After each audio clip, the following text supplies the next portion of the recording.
This next guy was also a hero of mine who became a friend of mine.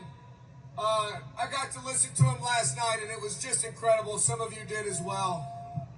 Please make a lot of noise for pastor and author John Palvovitz.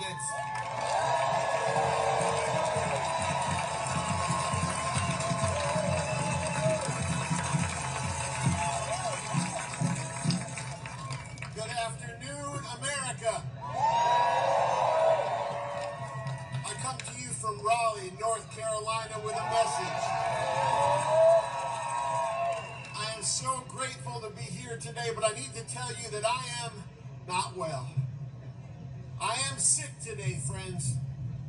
I'm sick to my stomach of constitutional crises, of human rights atrocities, and acts of treason. I'm sick of my Latino and immigrant neighbors being indiscriminately and violently assaulted by masked thugs. I'm sick of food being taken out of the mouths of hungry children. I'm sick of people having to choose between paying their mortgage or their medical bills. I'm sick of my LGBTQ neighbors being persecuted for simply existing. I'm sick of people of color being gerrymandered out of the political process. I'm sick of women having to travel to another state just to have autonomy over their own bodies. I'm sick of our servicemen and women and our veterans being disrespected and disregarded. I'm sick of the reality that the greatest border crisis we face is the one separating church and state. And I am sick of desperately appealing to public servants to do the decent, humane, and legal thing and seeing them again flatly refuse. America, are you sick of all of this? And it's not just we who are gathered here today who are sickened. This entire nation is not well because in the highest position of leadership, we have one of the most amoral, lawless, vile, hateful human beings to ever walk the planet. He is a man devoid of decency, bereft of empathy, and allergic to truth. And for a decade, he has been a pervasive moral cancer feeding off the body of our republic.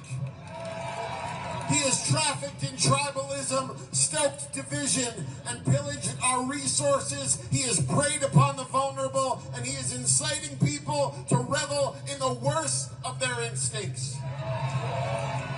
Now, I don't know a lot about medicine, but what I do know is that when a body is afflicted with cancer, you do everything you can to remove it. You don't simply let it destroy everything around you without resistance. You don't allow the malignancy to metastasize unimpeded. You don't give it carte blanche for 2 years to ravage whatever is in its path and hope for the best. Friends, for the sake of preserving life, you move heaven and earth to get the cancer out.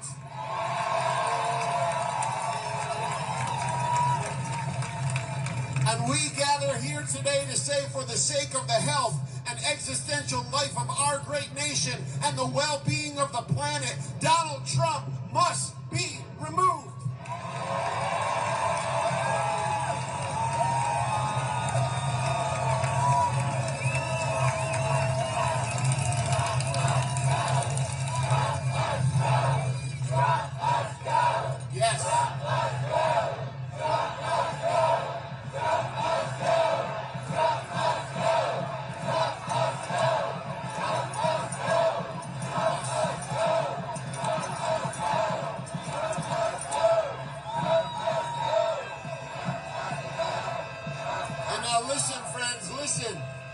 Just so right-wing media doesn't twist this, let me say that unlike the president's supporters who gathered here on January 6th and so many times since then, we assemble here as a nonviolent people in a nonviolent movement.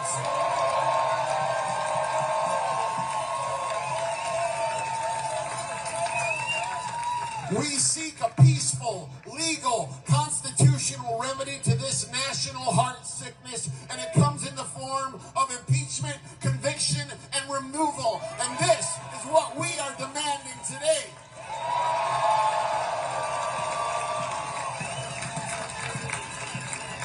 Peaceful, legal, constitutional. This is how we must get this cancerous president out.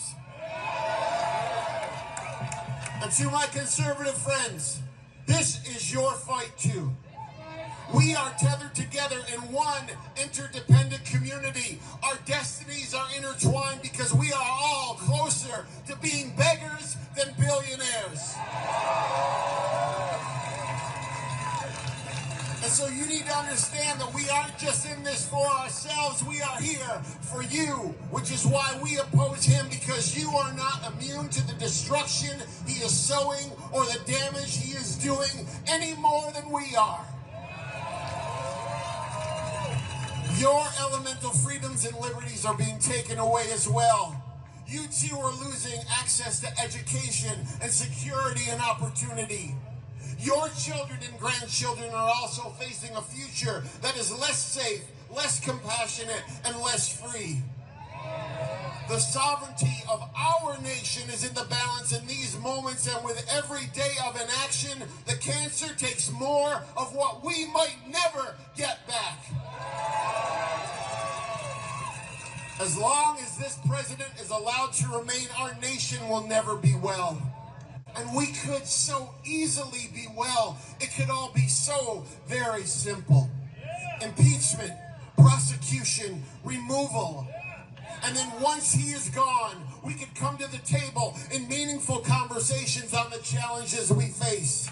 We can find our commonalities, navigate compromise, and once again lean on the systems our Constitution put in place in order to work for the common good. And friends, this is why we stand on this holy ground today, to bring the healing that can only come once this historic malignancy of this president is removed. So for our Latino and immigrant neighbors, we need to get the cancer out.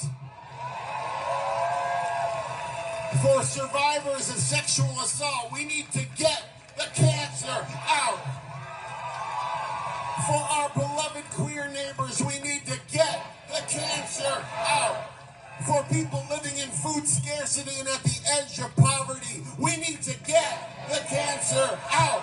For Christians, Muslims, Jews, Buddhists, Sikhs, Hindus, agnostics, and atheists, we need to get the cancer out.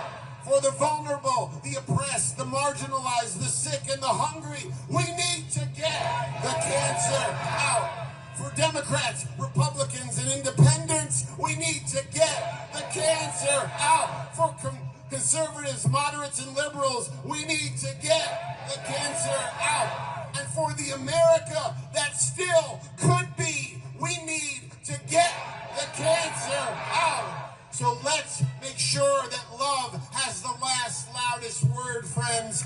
We must impeach, convict, and remove Donald Trump, and then we can get well. We will get well, America. We will all